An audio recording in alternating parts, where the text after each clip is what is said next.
आज हम हिंदी में शब्द भेद के बारे में अध्ययन करेंगे। अभी हाल ही में जो जेल पहरी की परीक्षा आने वाली है तो उसमें जो क्वेश्चन बनेंगे, तो शब्द भेद से जितने भी क्वेश्चन बनते हैं, तत्सम तद्भव के जो ट्रिक हैं, आज हम उनका अध्ययन करेंगे। इसमें तत्सम या तद्भव जिस प्रकार से परिवर्तित किए जाते हैं उनके हम सबसे शॉर्ट ट्रिक देखेंगे। इसके अलावा इसके बाद में जो एमसीक्यू भी दिए जाएंगे। तो हम शब्द भेद का अध्ययन करते हैं। सबसे पहले बात करते हैं हम शब्द की। तो अक्षरों के मेल से जो सार्थक समूह बनता है उसे शब्द कहते हैं। अक्षरों के मेल से जो सार्थक समूह होता है या अर्थ अक्षरों का जो सार्थक समूह होता है वो शब्द होता है। शब्द के चार भेद होते हैं।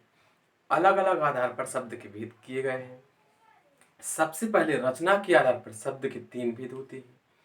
इतिहास उत्पत्ति के आधार पर शब्द के पांच भेद होते हैं, जबकि अर्थ के आधार पर चार भेद होते हैं और प्रयोग के आधार पर दो प्रकार के होते हैं। तो आज हम अध्ययन करेंगे रचना के आधार पर जो शब्दों का भेद होता है। इसके बाद तत्सम या तद्भव के आधार पर शब्द के भेदों का अंतर स्पष्ट करेंगे। तो सबसे पहले हम देखते हैं शब्द। शब्द तो सार्थक अक्षरों का सार्थक समूह शब्द कहलाता है और शब्द के चार भेद होते हैं। शब्द के चार भेद होते हैं। सबसे पहले हम बात करते हैं रचना के आधार पर। तो रचना के आधार पर तीन प्रकार के शब्द होते हैं, जिसमें रूढ़ शब्द, प्राथमिक शब्द रूढ़ शब्द होते हैं, दूसरे योग रूढ़ और तीसरे यौगिक शब्द होते हैं। तो रचना के आधार पर शब्द के तीन प्रकार होते हैं। जैसे पहला होता है रूढ़ शब्द, दूसरे होते हैं योग रूढ़ शब्द और तीसरे होते हैं यौगिक शब्द। उसी प्रकार से उत्पत्ति के आधार पर उत्पत्ति, इसी को इतिहास या इसी को स्रोत बोला जाता है। इस आधार पर शब्द के पांच भेद होते हैं, जिसमें तत्सम, तद्भव, देशज, विदेशज और संकर। तो उत्पत्ति या स्रोत के आधार पर शब्द के पांच भेद होते हैं, जिनमें तत्सम, तद्भव, देशज, विदेशज और संकर शब्द होते हैं।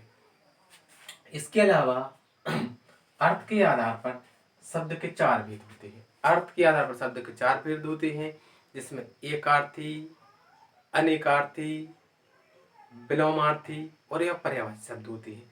तो ये अर्थ के आधार पर शब्द के चार भेद होते हैं। उसी प्रकार से रूप के आधार पर शब्द के दो भेद होते हैं। अर्थ के आधार पर चार प्रकार होते हैं, रूप के आधार पर शब्द के दो भेद होते हैं। तो इसमें विकारी और अविकारी शब्द होते हैं। तो हम इन सब का अध्ययन करेंगे। आज हम सबसे पहले रचना के आधार पर जो शब्द के तीन प्रकार होते हैं इनका अध्ययन करते हैं। तो आने वाली परीक्षाओं में जो हिंदी आना है, तो इससे समझ पूरे क्वेश्चन हल करने के लिए आप हमसे जुड़े रहें और लगातार क्लासों में हिंदी का पूरा अध्ययन करें। तो सबसे पहले हम देखते हैं रचना के आधार पर। तो रचना के आधार पर शब्दों को मुख्यतः तीन भागों में बांटा गया है। सरल ट्रिक के माध्यम से हम ये देखते हैं। रचना के आधार पर शब्द मुख्यतः सबसे पहले होते हैं रूढ़ शब्द। तो देखते हैं रूढ़ शब्द क्या है। रूढ़ शब्द वे शब्द होते हैं जिनके खंड करने पर कोई सार्थक अर्थ नहीं होता है। इनका विभाजित करने पर इनका कोई सार्थक अर्थ नहीं निकलता है, ऐसे शब्द रूढ़ शब्द होते हैं। तो देखते हैं जैसे चावल। तो यदि हम इसका विच्छेद करेंगे तो चा धनबल एक निरर्थक शब्द बन जाता है। तो जिन शब्दों का विखंडन करने पर उनका कोई सार्थक अर्थ नहीं होता है, ऐसे शब्द रूढ़ शब्द के अंतर्गत आते हैं। जैसे लिखा है घर, तो यदि विच्छेद करेंगे तो घ अलग हो जाएगा, रा अलग हो जाएगा। तो मोह या ऐसे कोई भी शब्द गेहूं या चना या बल, तो इस प्रकार के शब्दों का विखंडन करने पर उनका कोई सार्थक अर्थ नहीं होता। तो ऐसे शब्द रूढ़ शब्द के अंतर्गत आते हैं। तो हमने देखा रूढ़ शब्द, तो रूढ़ शब्द वे शब्द होते हैं जिनका विखंडन करने पर कोई सार्थक अर्थ नहीं निकलता है। तो ऐसे शब्दों को रूढ़ शब्द कहा जाता है। इसके बाद देखते हैं यौगिक शब्द। रचना के आधार पर शब्द जो 3 प्रकार के होते हैं, इसमें दूसरा जो प्रकार है वो प्रकार है यौगिक शब्द। पहला होता है रूढ़ शब्द, दूसरे होते हैं यौगिक शब्द। यौगिक शब्द वे शब्द होते हैं जो 2 या 2 से अधिक शब्दों से मिलकर बने होते हैं, ऐसे शब्द यौगिक शब्द होते हैं। इनकी सबसे आसान जो ट्रैक है उसको हम इस आधार पर देख सकते हैं कि यौगिक शब्द या तो उपसर्ग होते हैं या प्रत्यय होते या समास होते हैं। तो यदि उपसर्ग, प्रत्यय और समास है तो ऐसे शब्दों को यौगिक शब्द कहा जाता है। उदाहरण के माध्यम से हम समझते हैं। सबसे आसान ट्रैक है यौगिक शब्दों को पहचानने की, सबसे आसान ट्रैक है कि इसमें या तो उपसर्ग होता है या प्रत्यय होता है या इनमें कोई एक समास होता है। इनमें समास होता है बहुब्रीहि समास को छोड़कर। इसका प्रयोग हम आगे देखेंगे। तो सबसे पहले उदाहरण देखते हैं। तो यौगिक शब्द वे शब्द होते हैं जो 2 या 2 से अधिक शब्दों से मिलकर बने होते हैं। यौगिक शब्दों में उपसर्ग, प्रत्यय या समास होते हैं। उदाहरण देखते हैं जैसे विज्ञान। विज्ञान तो इसमें उपसर्ग है बी, इसमें उपसर्ग है बी, तो इसमें उपसर्ग है। यदि जैसे लिखा है सामाजिक, सामाजिक तो समाज धन एक, इसमें प्रत्यय की बात की गई है। और यदि उपसर्ग या प्रत्यय है, यदि उपसर्ग जैसे विज्ञान में बी उपसर्ग है, सामाजिक में एक प्रत्यय है, यदि प्रत्यय या उपसर्ग आता है या समास आता है तो उनमें वो शब्द यौगिक शब्द कहलाते हैं। इसकी सबसे आसान ट्रैक है उपसर्ग, प्रत्यय और यदि कोई सामाजिक शब्द है। और समास देखने के लिए आप पिछला वीडियो देखें, उसमें पूरे समास का उल्लेख पूरी ट्रिक के साथ किया गया है। तो आपको इसकी पूरी जानकारी मिलेगी इसमें कौन से समास का, इसमें कौन सा समास है। जैसे राजपुत्र, उसमें बताया था राजपुत्र में तत्पुरुष समास है।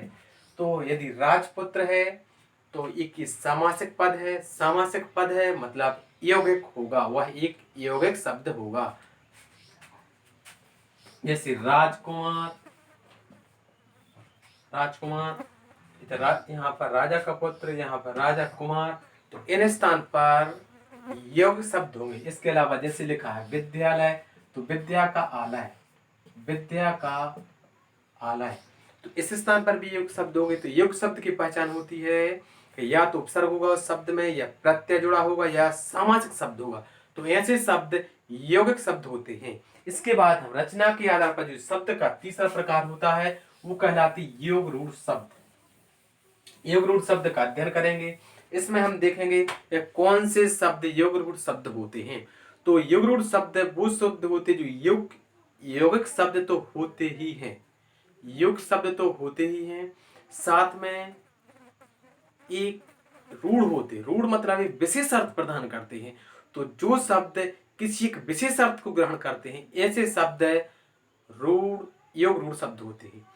इसकी सबसे आसान ट्रिक, बहुब्रीहि समास के जितने भी उदाहरण होते हैं, बहुब्रीहि समास मतलब ऐसा कोई शब्द जो किसी शब्द का पर्यायवाची है। तो यदि ऐसा कोई शब्द होता है जिसमें पर्यायवाची शब्द हो, ये मतलब बहुब्रीहि समास होता, तो बहुब्रीहि समास के समस्त उदाहरण, बहुब्रीहि समास के समस्त उदाहरण इसी के अंतर्गत आते हैं योग रूढ़ शब्द में।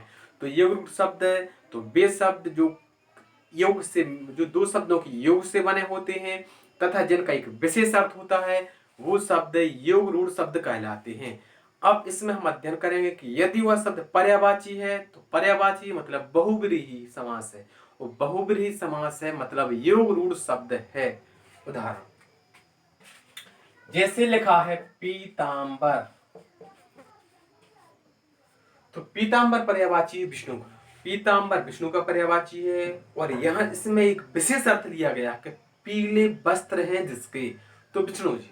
तो यह एक बहुब्रीहि समास का उदाहरण, इस कारण से भी यह है योग रूढ़ शब्द है। इसकी सबसे आसान 5, जैसे लिखा है लंबोदर, तो एक विशेष अर्थ लिए हुए अपने आप में लंबोदर लिखा है मतलब ये गणेश का पर्यायवाची है।